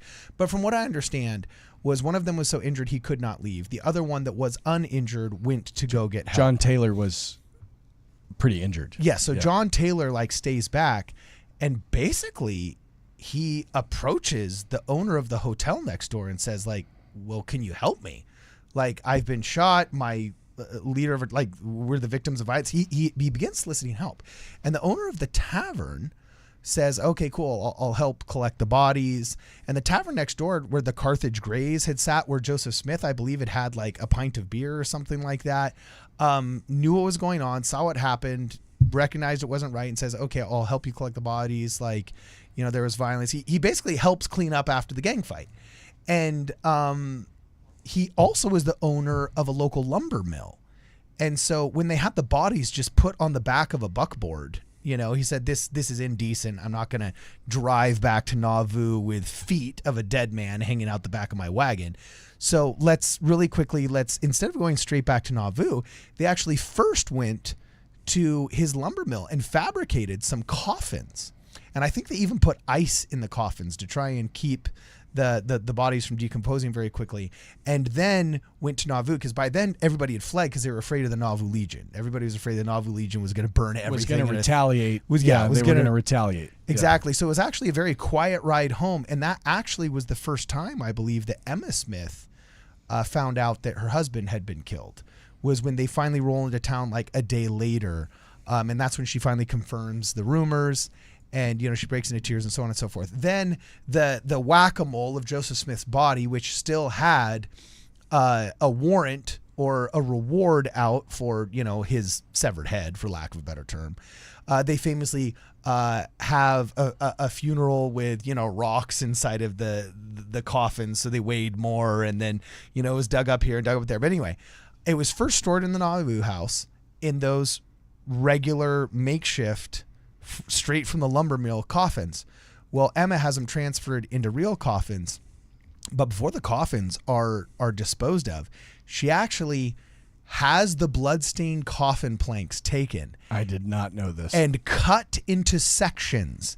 And she gives to either the top 40 or the top 20 most loyal saints to Joseph Smith that she knew by name. She gave a piece of his bloodstained coffin. And some of them took it home and just wrapped leather on it. One of them made like a walking stick out of it. Some people just put it up on the mantle. Others, Brigham Young, you see a picture, he put his on a lathe and had it spun into an actual cane. About 3 or 4 of them were converted into actual canes for walking. And what's so interesting is George Q. Cannon actually said that these will be used to heal in the latter days, that they're actually relics that will last until Jesus comes again and will be used. So when to you heal held it, people. what did you feel? Well, this is what's so crazy is can't say where or whose, right? But there, let's just say there are So affidavits. this is unprovenanced. Okay. No, very provenanced by people that have put their I'm just names to this. You know what I'm saying? Of the healing properties of one of them. Okay. And I have indeed held it and felt it and seen it. And Dimmock Hunt, actually multiples, I should say. The one that stood out to me the most was actually Dimmock Huntington's. Do you know who Dimmock Huntington is? It's a name I'm surprised you don't recognize the name. He was probably considered one of the most loyal to Joseph Smith. He was the one that rode him across the Mississippi until his hands were bleeding and so on and so forth. When he gets out of the boat, Joseph Smith, looks at him and thanks him, and he says, "Joseph Smith, your boots are dirty. Please give those to me. I would love to shine your boots." Right? And he holds Dimmock Huntington on the shoulder, and he says, "Dimmock, you have been nothing but the most loyal servant. Ask me anything right now, and I will give it to you, just like Nephi of old," or whatever, right? And anyway, I butchered that quote. Some people say it was the first person whose calling an election was made sure, because he just said, "I only ask to be where you are after Jesus Christ comes and whatnot." And so he's like, "Okay, let it be done." So you can interpret that however you want to interpret that kind of blessing, but Dimmock Huntington was a very loyal bodyguard and just kind of servant who never really sought to lead anybody or get any money out of the church or anything. So he wasn't as big of a rock star as maybe Sidney Rigdon or, I don't know, W.W. Phelps writing all of his hymns, or, John C. Bennett with his affidavits or whatever. Okay. But he was one of the most loyal people, and Emma Smith gave him one of the coffin canes, and he specifically said, "Can I have a locket of Joseph Smith's hair?" So he took a locket of his hair. And then the original coffin had a glass pane on it so you could see the face inside. And it was smashed into small pieces. And with that piece, he put the locket of his hair in the top of the hole put on the lathe of the coffin cane, and a piece of the cane. And that's so a locket of Joseph Smith's hair is still existent, and it's embedded inside the coffin cane that's been in the Huntington family ever since then. And you see it in the original daguerreotypes. That's the other thing. The provenance is undisputed because these were made within a year or two. Oh, wow. Of, Brigham Young had one. Dimmock Huntington had one. I think to date they found like at least 12 of them of the original 40. And they all come from the same wood, with the same grain, the same everything, and they're called the coffin canes. So, I think that's awesome.